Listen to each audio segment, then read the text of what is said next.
गतिशील एकेडमी में आप लोगों का स्वागत है। जैसा कि एसएससी मेंस 2011-2019 से मेंस का मैथमेटिक्स का क्वेश्चन का सलूशन चल रहा है, जिसमें हम परसेंटेज को उठाए हैं। तो परसेंटेज के कुछ क्वेश्चन सॉल्व किए गए हैं। तो आगे आज हम कुछ क्वेश्चन को और देखेंगे। तो क्वेश्चन हमारा कुछ इस प्रकार है, ठीक है। तो क्वेश्चन हमारा है कि सभापति का चुनाव करने के लिए एक समाज में चुनाव हुए, वहाँ केवल 2 उम्मीदवार ए और बी थे। उम्मीदवार बी को उम्मीदवार ए के मुकाबले 25% कम वोट मिले। उन सदस्यों की संख्या जिन्होंने वोट नहीं डाला उन वोटों की संख्या के बराबर थी जो उम्मीदवार बी को मिले थे। यदि उस समाज में 20,000 सदस्य हैं तो ए को कितने वोट मिले, ठीक है। इसका हम लोग सॉल्यूशन देखेंगे। तो क्वेश्चन हमारा क्या था, एक सभापति का चुनाव हो रहा था, ठीक है। सभापति के चुनाव में 2 उम्मीदवार थे, एक उम्मीदवार ए था, एक उम्मीदवार बी था, ठीक है। तो क्वेश्चन में क्या कहा गया है, उम्मीदवार बी था, बी को ए को जितने वोट मिले थे उसका कितना 25% कम मिलता है। मतलब ए का कितना 75% वोट पाता है, ठीक है। 75% का मतलब बी कितना पाता है 3/4 ए के, ठीक है। एक कंडीशन हो गई। फिर दूसरी कंडीशन ये दिखाया गया है कि बी को जो वोट मिले थे वह वोट जो पाया है और जो वोट नहीं डाले हैं, ठीक है, वो बी के वोट के बराबर है, ठीक है। तो देन हम कह सकते हैं, लिख सकते हैं, और टोटल वोटर कितने हैं, मतलब टोटल सदस्य कितने थे 20,000। तो मतलब ए प्लस बी, मतलब ए को वोट जो मिले और बी को वोट जो मिले और जो वोट नहीं पड़ा वो किसके बराबर है, वो बी के बराबर है। तो ए प्लस बी बराबर कितने हो जाएगा 20,000।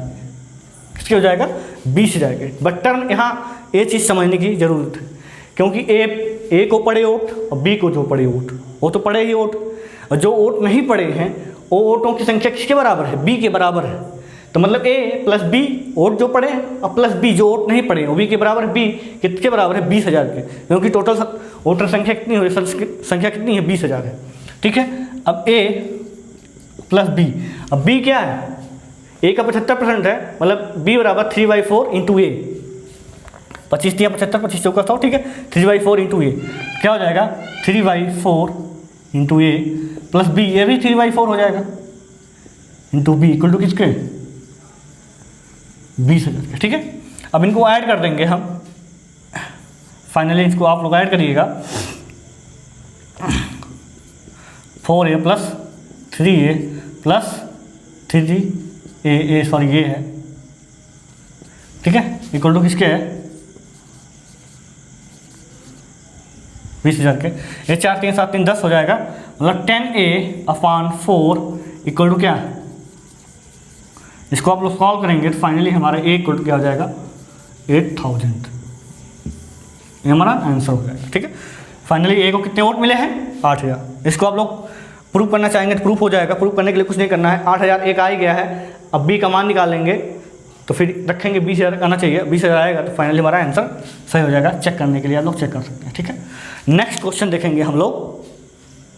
तो क्वेश्चन हमारा क्या है, नेक्स्ट क्वेश्चन, ए का 250% बराबर बी, तो 250 का b% समान होगा डैश डैश का a%। तो क्वेश्चन हमारा क्या था, ए का 250% बी है, तो 250 का b% समान होगा, किसके समान होगा डैश डैश का a%, ठीक है। तो पहला क्वेश्चन हमारा क्या है, ए का, ये हमारा ए है, ए का क्या है 250%, मतलब 250/100 इक्वल टू किसके है बी के। देन इसको फाइनली लिख सकते हैं हम ए 5/2 इक्वल टू क्या है बी के, ठीक है। ए आ गया हमारा, आप इसको कैंसिल सॉल्व करेंगे तो ए इंटू 5/2 इंटू बी आ जाएगा इक्वल टू बी के। अब निकालना हमको क्या है उसको देखेंगे। निकालना है 250 का b% 250 का b%, इसको a में कन्वर्ट करना है। a का प्रतिशत क्या होगा, ठीक है। तो 250 का b%, तो 250 हो गया b अपान क्या हो जाएगा 100, ठीक है। ठीक, अब फाइनली अगर यहाँ पे देखेंगे तो b इक्वल टू क्या है, a इंटू 5/2। सीधे b का मान रख देंगे हम 250, b इक्वल टू क्या है 5a/2, 100 तो पहले से ही है, ठीक है। अब a अपान 100 को क्या लिख सकते हैं, a प्रतिशत, ये हो जाएगा 250 गुणे 5/2 इंटू क्या है a प्रतिशत मतलब a अपान 100। अब इसको फाइनली सॉल्व करेंगे तो हमारा आ जाएगा 625 a प्रतिशत, ठीक है। तो हमारा आंसर क्या आ जाएगा 625। a का प्रतिशत कितना है 625, जो डैश था क्या था, a का 250% निकालेंगे तो a 5/2 इंटू b हो जाएगा। और फाइनली फिर तो 250 का b प्रतिशत, 250 का b प्रतिशत, 250 b अपान 100, b की वैल्यू यहाँ फाइनल रख देंगे 5a/2, यहाँ से निकालेंगे। अब a हो गया a अपान 100, a% लिख सकते हैं। a% के आगे क्या आ जाएगा 625 का a प्रतिशत बराबर किसके है 250 के b प्रतिशत का। मतलब इसका क्या हो गया कि 250 का b प्रतिशत ये बराबर हो जाएगा 625 के a प्रतिशत के। तो ये हमारा क्या है 625, आंसर हमारा आएगा 625। नेक्स्ट क्वेश्चन देखेंगे हम लोग। एक हमारा क्वेश्चन है, काफ़ी इजी गोइंग क्वेश्चन, आप इसको ऐसे ही लगा सकते हैं बिना सॉल्व किए। क्वेश्चन क्या है कि 0.08% of a 120% of a 50,000 is equal to, मतलब कि 50,000 का 120% का 0.08% किसके बराबर होगा, ठीक है। तो क्वेश्चन क्या हमारा 50,000 का 120% का 0.08% का वैल्यू निकालना है। तो कुछ नहीं करेंगे, ऐसे 12 25 60 6 8 6 48, मतलब 48 के फॉर्मेट में आएगा, बट देखेंगे कितना जीरो या क्या लगेगा, 5000 हो जाएगा। 120% 100 हो जाएगा, ये 0.08 है अपान 100 है, ठीक है। फाइनली ये हो जाएगा 50, मतलब फाइनली 5 ही बचेगा, ठीक है। इससे अपान 120 इंटू क्या है 0.08, ठीक है। यहाँ से करेंगे 600 आएगा इंटू क्या है 0.08, इसको मल्टीप्लाई करेंगे, फाइनली आ जाएगा हमारा 48। वैसे भी अगर आप देखेंगे कुछ नहीं करना है, इसके नीचे 100 आएगा, इसके नीचे 100 आएगा, तो मतलब 4 जीरो कहानी खत्म हो गई। अब 12 25 60 हो जाएगा, 600 हो जाएगा, और 2 जीरो है तो जीरो मतलब पॉइंट 2 अंक पे पॉइंट है, तो यहाँ से 2 जीरो ले लेगा, बचेगा 6 8 6 48। फाइनली आप लिख सकते हैं 48 डायरेक्टली, इतना कैलकुलेशन करने की जरूरत नहीं है, बस आपको समझाने के लिए इतना किया गया है, ठीक है। अब नेक्स्ट क्वेश्चन देखेंगे हम लोग। तो हमारा नेक्स्ट क्वेश्चन है कि जब किसी संख्या को 24 बढ़ाया जाता है तो वह स्वयं का 115% हो जाती है, तो वह संख्या क्या है, ठीक है। इसका सोल्यूशन देखेंगे हम लोग। क्या है कि एक संख्या है, उसमें अगर 24 बढ़ा देते हैं तो स्वयं की कितनी हो जाती है 115%। मान लीजिए संख्या हमारी x है, इसमें हम कितना 24 बढ़ा देंगे तो स्वयं मतलब x की, स्वयं x है, x की क्या हो जाती है 115%, ठीक है। इसको सॉल्व करेंगे तो फाइनली हमारा क्या हो जाएगा, इसको हम सॉल्व करेंगे 5 से काटेंगे तो 23 25 होता है 115, और हो जाएगा 20, हो जाएगा 3x अपान क्या हो जाएगा 20, ठीक है। इधर हो जाएगा क्या हमारा 2400, इसको हम सॉल्व करेंगे फाइनली, क्या हो जाएगा 24 है, ठीक है। इसको मल्टीप्लाई करेंगे तो x इक्वल टू क्या हो जाएगा 24 इंटू क्या 20 अपान 3 है, 20 अपान क्या हो जाएगा 3, ठीक है। तो 3 अट्ठे क्या हो जाएगा 24 8 19 16 160। इसको आप लोग सॉल्व कर लीजिएगा। तो फाइनली हमारा क्या आ जाएगा 160 आंसर आ जाएगा। ठीक है, नेक्स्ट क्वेश्चन देखेंगे। तो नेक्स्ट क्वेश्चन हमारा है कुछ इस प्रकार कि दो संख्याएं किसी तीसरी संख्या से 40% और 80% कम है, तो दूसरी संख्या को कितने प्रतिशत तक बढ़ाया जाए कि वह पहली संख्या के बराबर हो जाए। ठीक है, इस क्वेश्चन का सलूशन देखेंगे हम लोग। क्या कहा जा रहा है कि दो संख्याएं किसी तीसरी संख्या से 40% और 80% कम है। मान लीजिए तीसरी संख्या हमारी क्या है 100, तीसरी संख्या 100 है, एक 40% क्या है 40% कम है, 40% मतलब एक संख्या 60 हो जाएगी, और इसका 80% कम है मतलब -80 है 100 का, ये क्या हो जाएगी 20। अब ये कहा जा रहा है 20 को कितना बढ़ाया जाए कि वो 60 के बराबर हो जाए। ठीक है, यही कहा जा रहा है पहली संख्या के बराबर हो जाए। सपोज दैट मान लीजिए 20 है और 20 में क्या x% की बढ़ोतरी कर देंगे तो किसके बराबर हो जाना चाहिए 60 के। इसको सॉल्व करेंगे तो यहाँ से हमारा x का फाइनली वैल्यू आएगा क्या 200%। ठीक, क्या आ जाएगा 200%। ठीक है, वैसे भी 20 का 200% कितना हो जाएगा 40 ऐड करेंगे तो 60 के बराबर हो जाएगा। तो काफ़ी इजी गोइंग क्वेश्चन था, कुछ भी नहीं था क्वेश्चन में। हम लोग नेक्स्ट क्वेश्चन देखते हैं। तो नेक्स्ट क्वेश्चन हमारा कुछ इस प्रकार है कि डीजल की कीमत 45 रुपये प्रति लीटर से बढ़कर 50 रुपये प्रति लीटर हो जाती है। डीजल की खपत को कितना प्रतिशत कम किया जाए कि व्यय केवल 5% तक ही बढ़े। ठीक है, इसका क्वेश्चन का सलूशन देखेंगे हम लोग। तो क्वेश्चन क्या था कि एक डीजल है, डीजल का दाम पहले क्या था 45 रुपये प्रति लीटर था, अब क्या है 50 रुपये प्रति लीटर हो जा रहा है। ठीक है, बट वो सोच रहा है कि खर्च में से 5% की वृद्धि हो। ठीक है, तो व्यय में 5% की वृद्धि हो तो खर्च मतलब 50 रुपये हो गया, 50 में कितना कम कर दें कि वो 5% की ही वृद्धि में रहे। तो पहले क्या था 45 था, अब कितना हो गया 50। ये 50 पर लीटर क्या है। ठीक है, 50 पर लीटर है ये 45 पर लीटर है, 50 पर लीटर है। ठीक है, अब कहा जा रहा है कि वह है व्यय, सोच रहा है व्यय में से कितनी वृद्धि हो 5% की। 45 में 5% की वृद्धि करेंगे फाइनली कितना 47.25। वो सोच रहा है सिर्फ 47.25 ही रुपये हम खर्च करें, उतने में हमारा उतना ही तेल लें। बट अब तेल क्या है 50 रुपये पर लीटर है, तो 50 रुपये पर लीटर है तो 50 में हमको कम करना पड़ेगा ना। खर्च कितना कम करें, खर्च कम करें जिससे हो जाए। तो व्यय खर्च कम करें कि क्या है ये 50 है, सिंपल सी बात है 50 माइनस क्या 47.25 करेंगे मतलब क्या 2.75 रुपये कम करना पड़ेगा।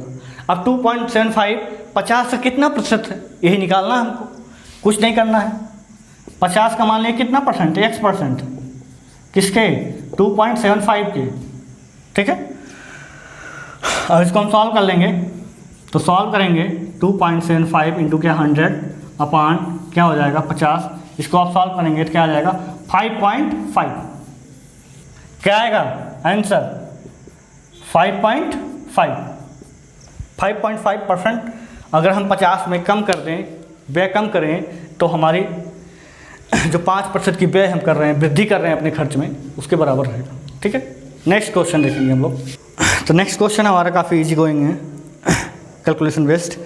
क्या है कि 600 के 250% का 0.06% किसके बराबर होगा या के बराबर होगा, टेडस के बराबर होगा। इसका सलूशन देखेंगे हम लोग। क्वेश्चन क्या है कि 600 का 250% का 0.06% किसके बराबर होगा। तो फाइनली इसको हम सॉल्व करेंगे, कुछ नई कैलकुलेशन है।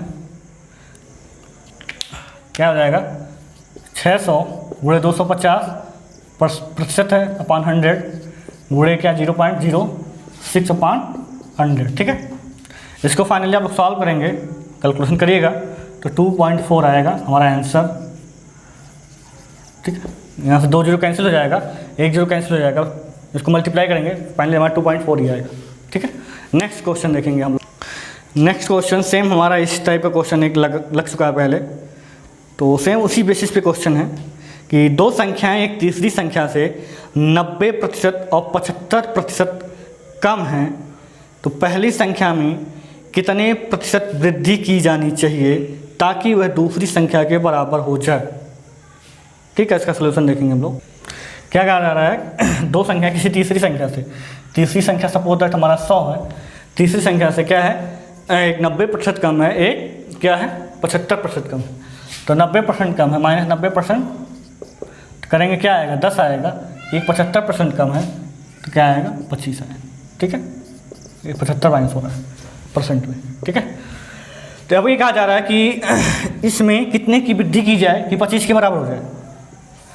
सिंपल सी बात है, 10 में 15 जोड़ेंगे तब 25 हो जाएगा, 10 में 15 जोड़ेंगे तब 25 होगा, तो 15 हो गया,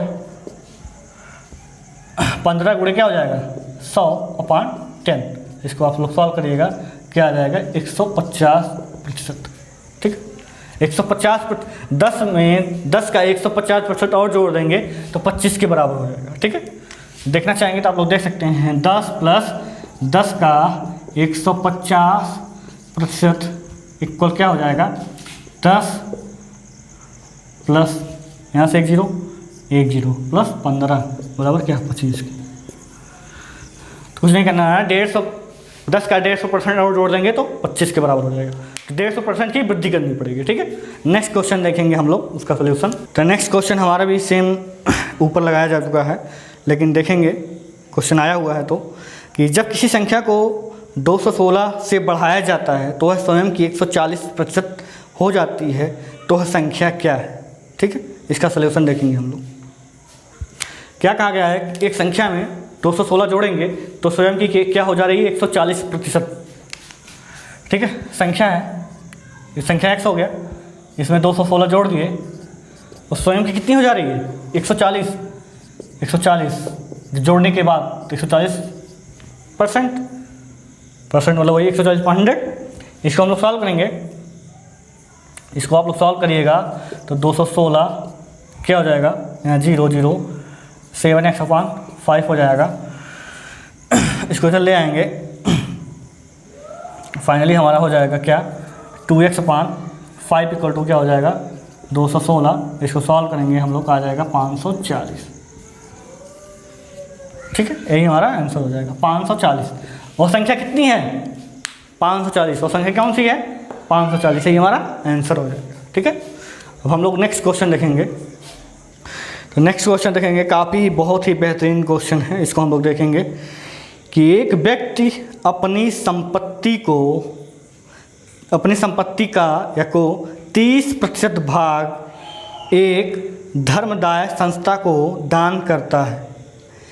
शेष राशि का क्रमशः 30% और 25% भाग अपनी पत्नी और बेटे को देता है। बाकी धनराशि वह अपनी 3 बेटियों के बीच समान रूप से विभाजित करता है। उसकी बेटियों में से एक को 42 लाख रुपए मिलते हैं, तो उस आदमी की कुल संपत्ति क्या थी। ठीक है, इसका हम लोग सलूशन देखेंगे। ठीक है, एक व्यक्ति है वह अपनी संपत्ति का 30% दान कर देता है। ठीक है, सपोज दैट उसकी संपत्ति 100% रही होगी। ठीक है, अब क्या कर रहा है 30% दान दे देता है। क्या करता है 30% ये क्या कर देता है दान। ठीक है, तो शेष क्या है, शेष कितना हो जाए 70%। ठीक है, 70% बचा। अब 70 में शेष का 30% अपनी पत्नी को और शेष का ही 25% अपने बेटे को देता है। मतलब 70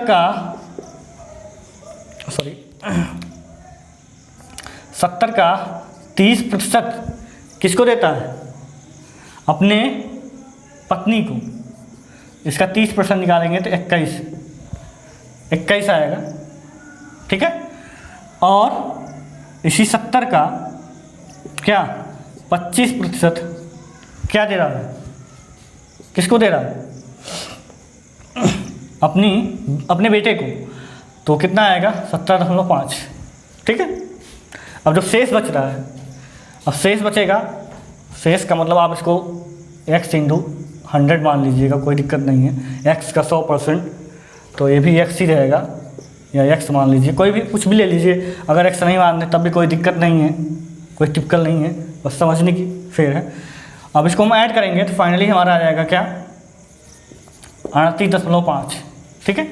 ये हो गया 38.5, पूरी संपत्ति का 38.5 अपने पत्नी और बेटे को देता है। तो शेष संपत्ति, तो शेष कितनी बचेगी, शेष माइनस कितना हो जाएगा 38.5, कितना बचेगा 31.5। अब इतनी बची, मतलब पत्नी और बेटे को देने के बाद 31.5% जो भी संपत्ति होगी उसका 31.5% शेष बचा हुआ है।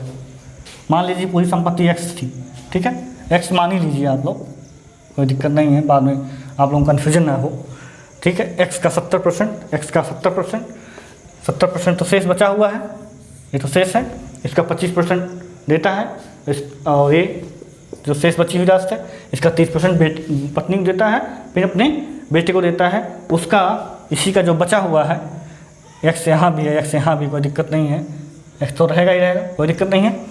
अब इसी का क्या देता है 31.5% बच जाता है। अब एक बेटी को कितना मिल रहा है, 3 बेटियां हैं, तीनों बेटियों को समान रूप से विभाजित करता है पैसा जो शेष बचा हुआ है। अगर एक बेटी को 42 लाख मिलते हैं, ठीक है, तो तीनों बेटियों कितना हो जाएगा 42 गुणे क्या 3।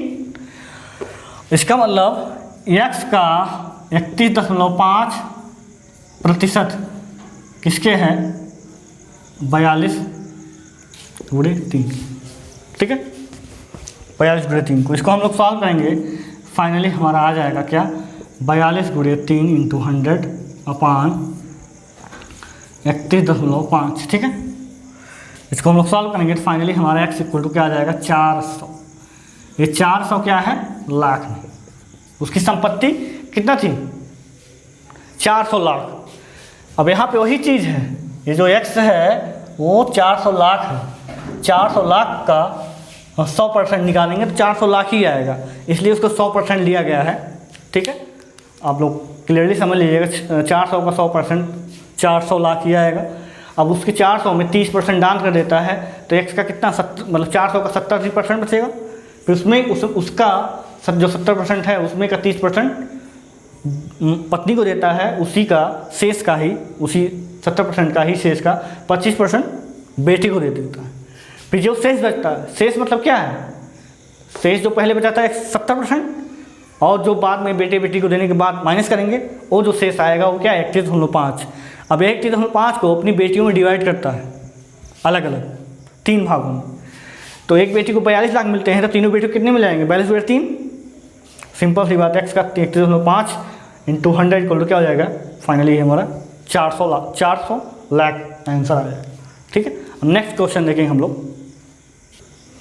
देख इतना कैलकुलेशन किए हैं, एक वक्त मानने की कोई जरूरत नहीं है, अगर आप लोग एक्सपर्ट होंगे तो कुछ भी करना ही नहीं है, दिमाग में फिट करिए। 100 था, ये 70 हुआ, 70 का 30% डायरेक्ट निकालिएगा और सीधे 25% दोनों को जोड़ के माइनस करिएगा, जितना आएगा फाइनली डायरेक्ट यहाँ पे आ जाएगा, हमारा आंसर आ जाएगा। मतलब आप लोग चाहेंगे तो मैक्सिमम 30 से 35 स्टैंड में सवाल को लगा सकते हैं, कोई बहुत टिपिकल नहीं है, ठीक है। नेक्स्ट क्वेश्चन देखेंगे हम लोग। तो क्वेश्चन हमारा नेक्स्ट क्वेश्चन क्या है, यदि पास होने के लिए 35% अंकों की आवश्यकता होती है, एक विद्यार्थी को 200 अंक मिले परंतु वह 24 नंबरों से फेल हो गया, अधिकतम अंक क्या है? क्या है 35% पासिंग मार्क है, ठीक है। वो तो मतलब मान लीजिए पूर्णांक कितना था x था, x का 35% अगर हम पाएंगे तो पास हो जाएंगे, x का 35% और 200 पाता है 24 नंबर फेल हो जाता है 24 से, अगर 200 में 24 जोड़ दें तो क्या पासिंग मार्क हो गया। इसको हम सॉल्व करेंगे। आप लोग सॉल्व करिएगा, फाइनली इसका आएगा 640। ठीक, यही हमारा आंसर है, क्योंकि मेंस का सोल्यूशन है। ठीक है, आगे फिर हम लोग देखेंगे। आज के लिए इतना ही। आप लोग लाइक करिएगा, शेयर करिएगा और सब्सक्राइब करिएगा। Thank you.